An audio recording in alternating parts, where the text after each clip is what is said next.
So thank you very much, Jorij, for joining us today. As we know, you are the managing director of the eCommerce Foundation, probably one of the most knowledgeable person around e-commerce in Europe since many years. And it's really a great honor and pleasure. And thank you for giving us your time today for being here. One of the main reasons why we're talking today is, of course, sharing knowledge around what's going on in e-commerce, in retail, during this coronavirus crisis. And again, thanks for taking the time for sharing with us this information. So let's move forward immediately and let's show some difficult question, I guess, especially for the industry. Which are the sectors that will be penalized the most by this crisis, in your opinion? Many, unfortunately. I mean, you are based very close to the center of the European Corona crisis, so you see a lot happening. But across Europe, what we're seeing is that many sectors are being hit. It already started 4 weeks ago. Nice example is a company called Coolblue, which is really big in the Netherlands. They're selling consumer electronics. I think 1.5 billion in sales, so quite big. And 4 weeks ago, they started to stop all online marketing for a simple reason. They didn't get any supplies anymore from China. So they started to increase prices to limit demand because their supply chain was being affected. So my expectation is several industries will be hit hard. To start with consumer electronics, there we now have the supply chain issues. But also there was a huge peak, of course, in anything you need to work at home. So monitors, video cameras, you could not buy them anymore. But now consumers are no longer buying washing machines. Any major investment is being postponed. We see the same in the fashion industry. There, I'm really concerned also for two reasons. I mean, there's the goods have already been ordered in fashion for the summer and for the winter, but at the moment consumer demand really dropped to a very low level because again consumers are waiting what is going to happen and are not investing in any new fashion items. I mean, you cannot leave the house, so why get dressed at all? So my expectation is many industries are being hit hard. Some, so consumer electronics, fashions. We do not see it yet happen in the financial industry. And I don't have to explain what's happening in travel. I mean, travel is completely dead. Many travel operators, and 90% of it goes via online, they stopped selling completely. So many sectors are being hit hard, and I believe we haven't seen. We're just at the beginning there. Yes, then it's really difficult. And I've been talking with some friends in fashion as well, and they say that some are actually thinking to jump 1 year, like because of what you say that stores are actually the stock. But of course, it's tremendously complicated. On the other side, as usual, I guess in every crisis there is few companies that are actually taking advantage. So which is, in your opinion, actually those sectors that are lucky? Let's put it like this right now. Also, I think no surprise there. The biggest benefactor is the online food industry. We see, depending on the country, a doubling, tripling of online food ordering, or even more. Both groceries, so the supermarkets who are moving very rapidly to selling online, but also the food ordering for just the evenings. What I do see as a challenge, because the laws differ now per country, is with food delivery, is that in some countries food delivery is also being limited because, of course, if one guy brings pizza to every house, then there's also danger of infection. But in most countries, it's still allowed. So food is all booming online, and I expect at least a tripling or more, depending on the country. Another industry. Sorry, Carlo, you wanted to say No, something? no, go ahead. Sorry. Another industry which we see booming is the entertainment sector. That's both the adult sector, which is really we see it increasing rapidly, but also entertainment like, of course, Netflix, Disney Online, but also simple things. One of my contacts is selling knitting wear. And his sales is also tripling because people have to stay at home, they're bored, so they're looking for ways of entertainment. So I expect which industries, in summary, I expect to profit are food, anything in entertainment, so games, adult, anything you can do at home to stay entertained.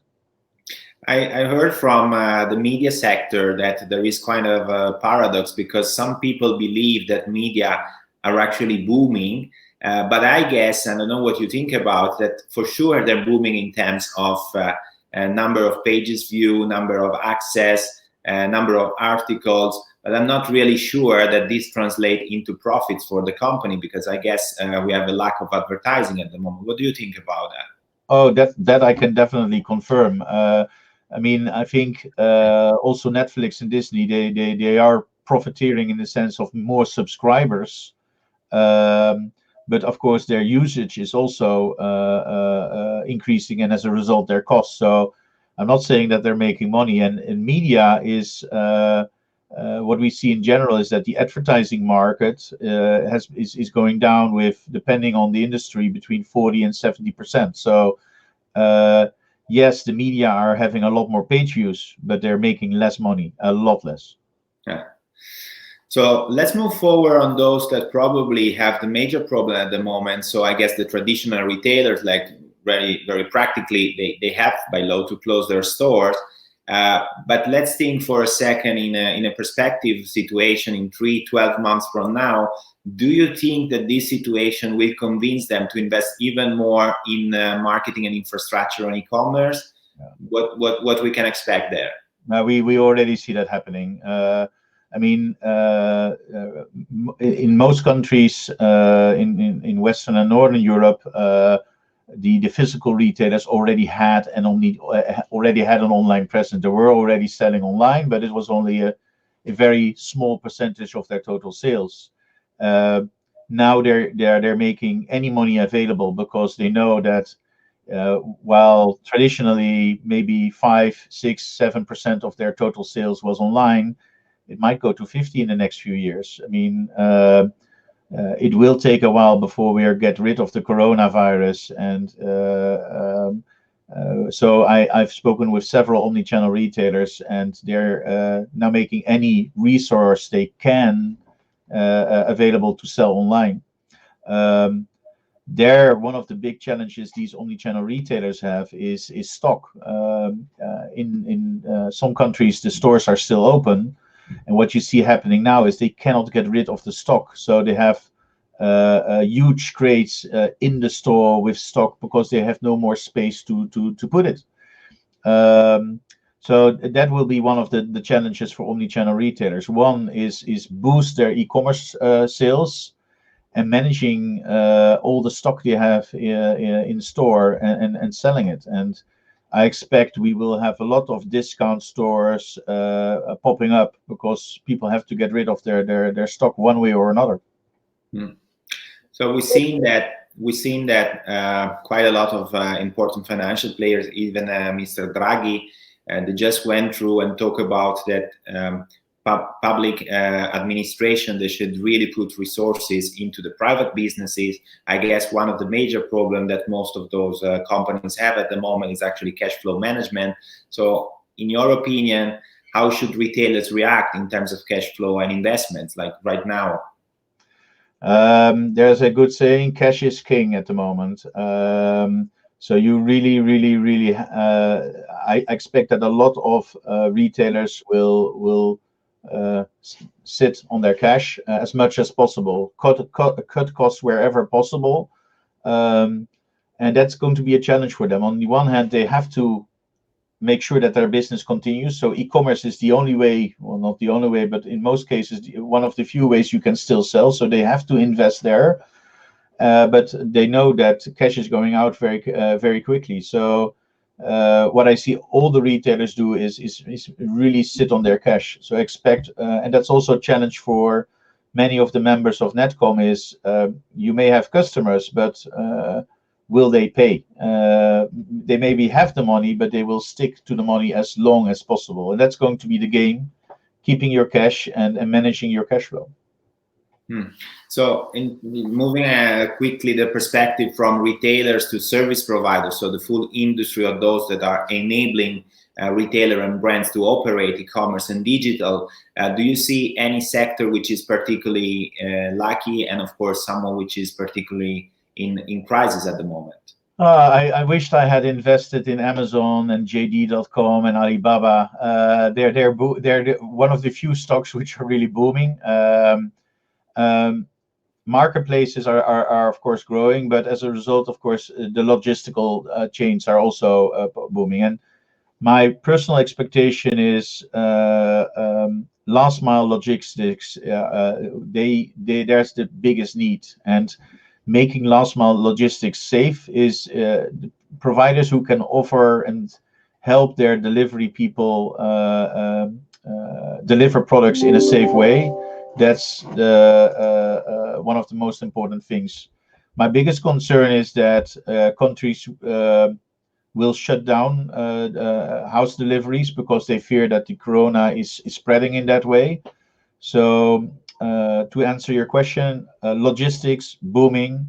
I do think that suppliers who can help retailers set up an e-commerce chain very quickly, and also move what's now in the old back offices to the e-commerce supply chain. There you can earn money. So supply chain, IT, and especially reorganizing the entire supply chain, that's crucial at the moment.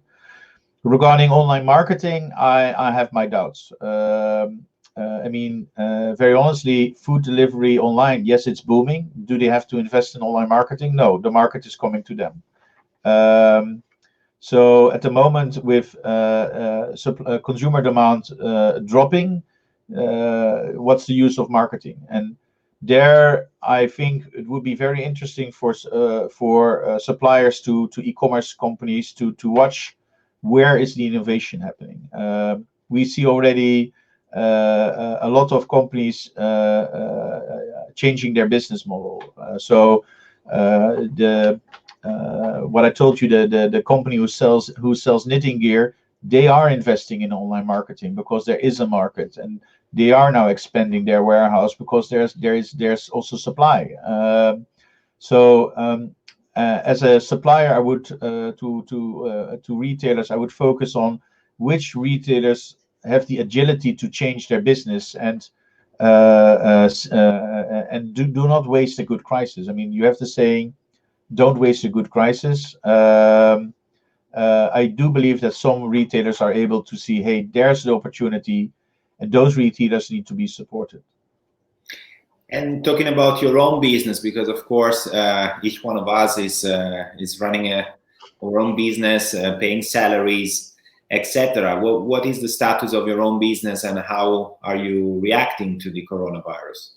Yeah, as you can see from behind, I'm in the basement. My business is minus 50% at the moment, and that's mainly because what we just discussed, the media revenues. That's our way of making money on scamadvisor.com. We show banners. The reports are sponsored, and that money at the moment is going down very quickly. The way we are adopting is, as I told you in the beginning, one of our initiatives is called scamadvisor.com. And there our goal is to warn consumers about online scams. And ScamAdvisor also, yes, the revenues are down minus 50%, but page views are way up because people are very insecure. So our focus has actually been in the last 2-3 weeks to improve our algorithm to identify online scammers, and especially Corona scammers. I mean, scammers have no moral barriers to also profit from this crisis. And we're working together with, for example, Europol, where every day we send them a new list of Corona scammers we come across with to fight these. What do you mean by Corona scammers? What do you mean exactly? Companies offering cure for Corona, companies selling fake test kits, companies selling masks but never delivering. And our algorithm can identify them better and better. We're not perfect yet, but our algorithm is every day we're improving now, and we're finding more scammers and warning the authorities to take them down.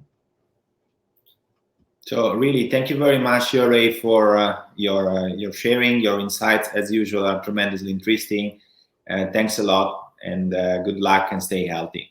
Thank you, Carlo, and I wish you and all your members good health and stay healthy. Thank you.